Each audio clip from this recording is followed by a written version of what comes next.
Good morning. Nothing to fear.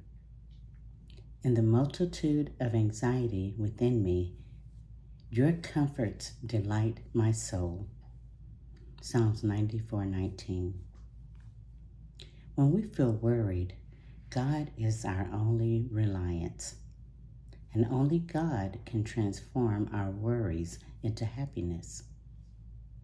It also emphasizes that vengeance does not belong to man, but to a higher power, and we should trust in God's superior knowledge, wisdom, and his timing. At Romans 12:19, God declares, "Vengeance is mine." He asserts his sovereign authority and control over justice.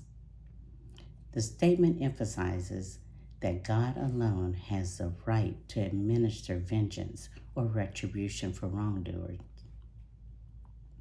It's a call for believers to trust in God's ultimate justice instead of seeking personal revenge. God's vengeance is a righteous expression of his justice.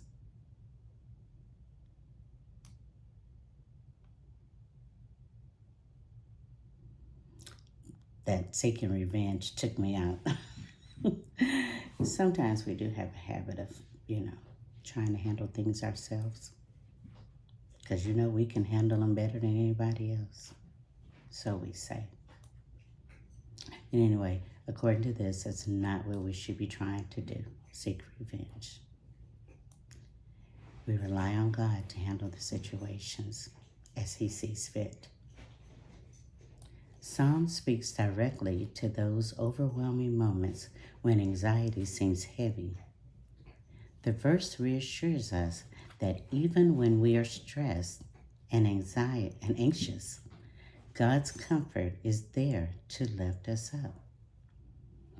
His consolation can transform our hearts, allowing us to express or experience joy despite difficult situations. Worry, stress, anxiety, chances are just me saying those words, heighten your sense of anxiety, or your own levels probably went up. Worry, stress, and anxiety. Fear is one of the greatest threats to peace. Being fearful is a great sense of stress, and it can hinder our relationship with the Lord. What are some things that you could be fearful of? There were a few things. Losing a job, or not getting the job that you wanted or thought you should have. You're fearful, am I going to get it? Oh, what if they don't want me? What if they don't like me? What if they think I don't have the qualifications? That can cause you to be fearful and anxious. This one, marriage, divorce, relationships are very stressful. I know. Take it from me, I know. How about buying a house? Okay, well, what about not even just buying a house, but what about the verge of losing a house? Now, that's some stressful stuff. God changes hearts when we are humble enough to do what? He will change your heart when you are humble enough, one, to admit that we do not have all the answers. That's a big ask for people that think they have all the answers. Recognize the life-giving properties of the Word of God and willingly surrender to him. Put your confidence in what God says rather than what we think. Because we do seem to think we know everything, but putting confidence in somebody, that requires ultimate strength, ultimate reliance. And that's hard for a lot of people, and understandably so. Pray and ask God to change our minds so that his truth would become our convictions. so that he could have his way in our lives. So through prayer, that's some things that God could do to change, to change us and make us feel safe and secure. Prayer is a big one. Pray for trust in God's loving, caring, and guidance. Seek help and support. Yesterday we talked about this. Sometimes, we're our worst enemy. We don't want to ask for help. And there is absolutely nothing wrong with it. We're not, even though we like to think, oh, superwoman, ooh, I can do it all. No, you can't. No, I can't. I know it. I don't even act like I can do it all. I'm like, can you do this for me, please? I kind of tried to get out of that because I was a spoiled woman. Now I have to do stuff by myself. It's okay. I'm learning. Baby steps. So then we're going to surround ourselves with understanding and compassionate individuals. That could be a good thing in that those that we surround ourselves by, on a continuous basis, it seems like you kind of mirror each other at some point in the relationship. So are you going to mirror someone that's righteous, just, or be with someone that's out to get you? Not you, but out to get everybody else that they know. Then you could become that, oh, I'm going to get them before they get me. You don't want to do that. So surround yourself with understanding and compassionate people. Remember Philippians 4:6. Do not be anxious about anything, but in every situation, by prayer and petition, with thanksgiving, present your requests to God. Ask for grace to mend broken relationships and seek reconciliation.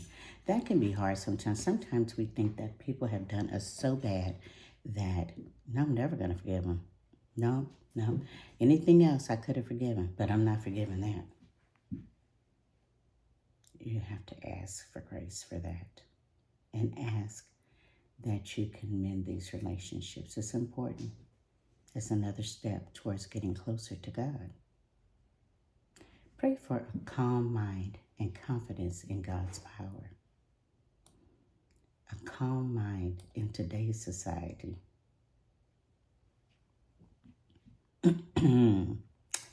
Well, we can pray for it. And we could be works in action. Or what do you say? I'm trying, okay? I'm trying. I do try to remain calm, though. And I think before, say something, and I'm reacting, you're going to get me. Maybe not me, but another version of me. And now, I take things in for half a second before I respond. Because my mouth can be so ugly. And I know that. When you know that and you tell the truth to yourself, you're honest, then you can move past certain things. So I'm not as quick to get you told like I used to be, but I can get you told. And I do it so calmly. I do. It's a gift. Okay, it's not a gift, but if you've been told something by me, you feel it. It's like a gut punch. And I am not the one to do that as often anymore. I don't surround myself with people that I have to get like that with. So I don't. And I choose to try to stay calm and be happy in whatever situation that I am in right now. I mean, you could have little or nothing, and you still can be a calm, happy, peaceful person. We just put all these titles and all these expectations into having everything. We don't need all that. As we become consumed by the many pressures of the world, it's easy to take our eyes off the comforter of our soul, God's Holy Spirit. Just as easily, let us turn back to Him and watch our many worries fade into insignificance. And that's true.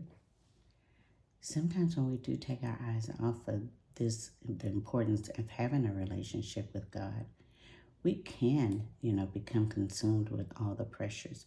And it's not like they're not there when we have a relationship with God. It's just that we're in a better position mentally to deal with it.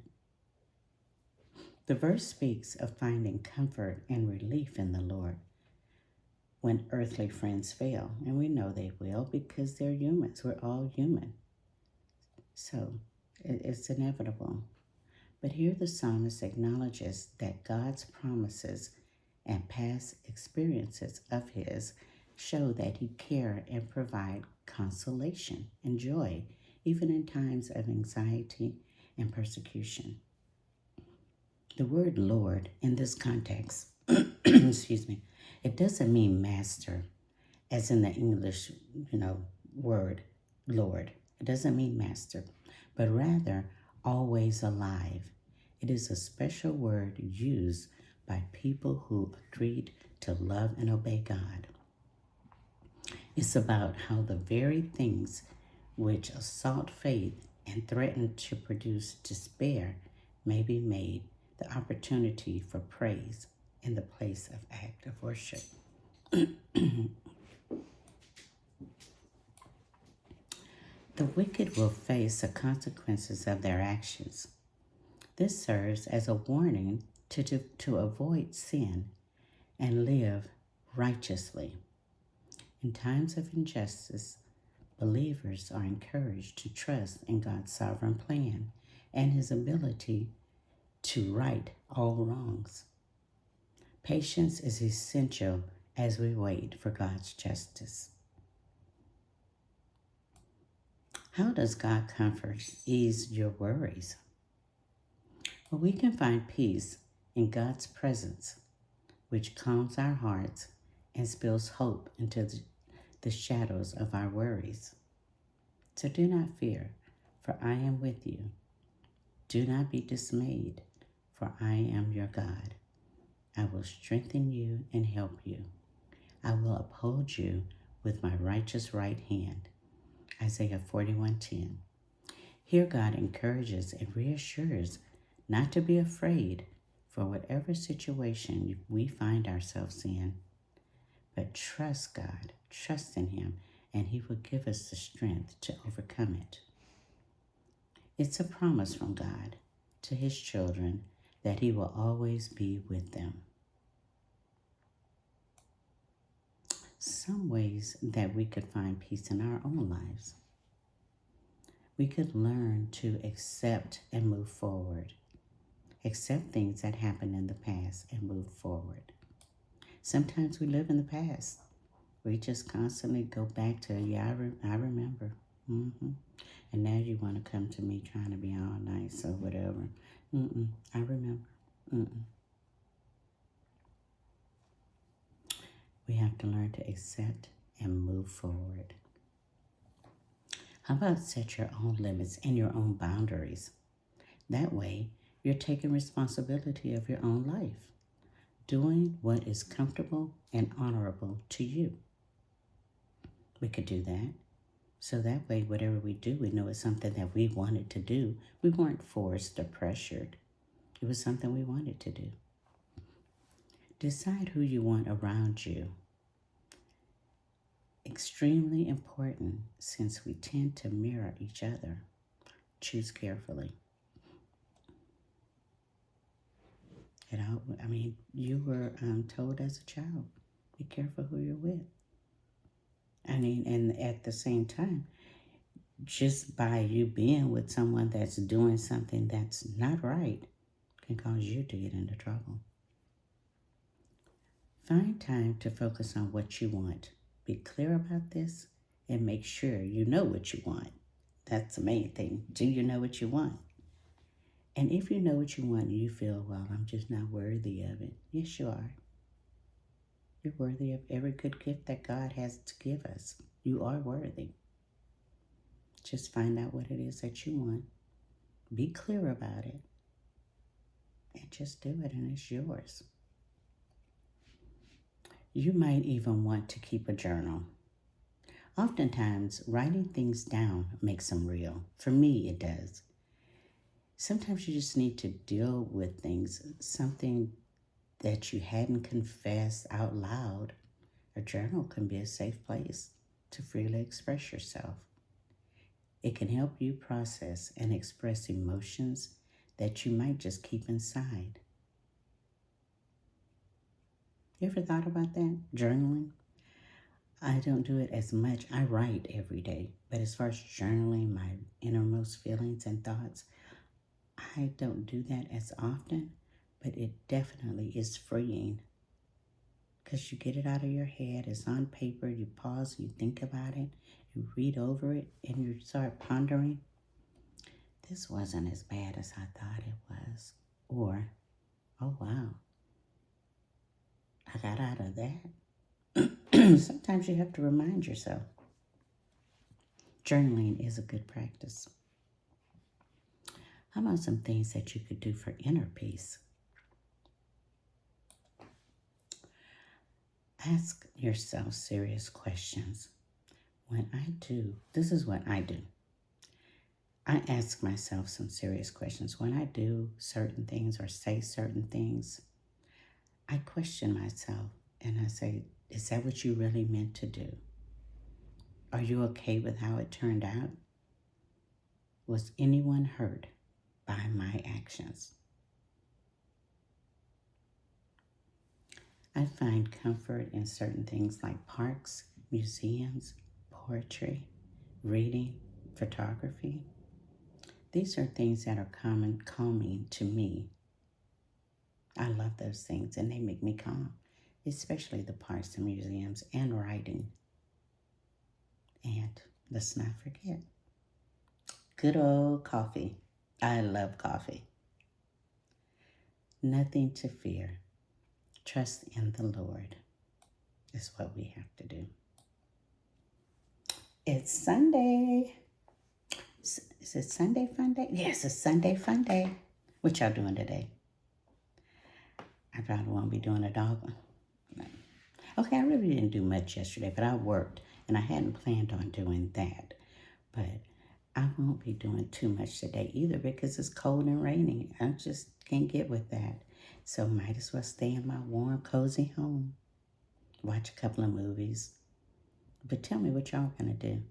Go somewhere nice to eat. Go visit a friend. Can't go to a park. Anyway, y'all let me know. Drop it in the comments what you're gonna do. In the meantime, y'all just have a good time doing whatever it is you're trying to do today. And don't forget, one time for the one time. Hey, one time for the one time. One time for the one time. Hey. Oh, look at my guitars. Y'all know I'm a guitar girl. Okay. Y'all have a wonderful day. Get out there and do something. Or call somebody. If you can't get out, call somebody. Call somebody you've been missing. Say, hey girl, hey. Or hey dude, what's up? Hey boo. Anyway, y'all have a good day.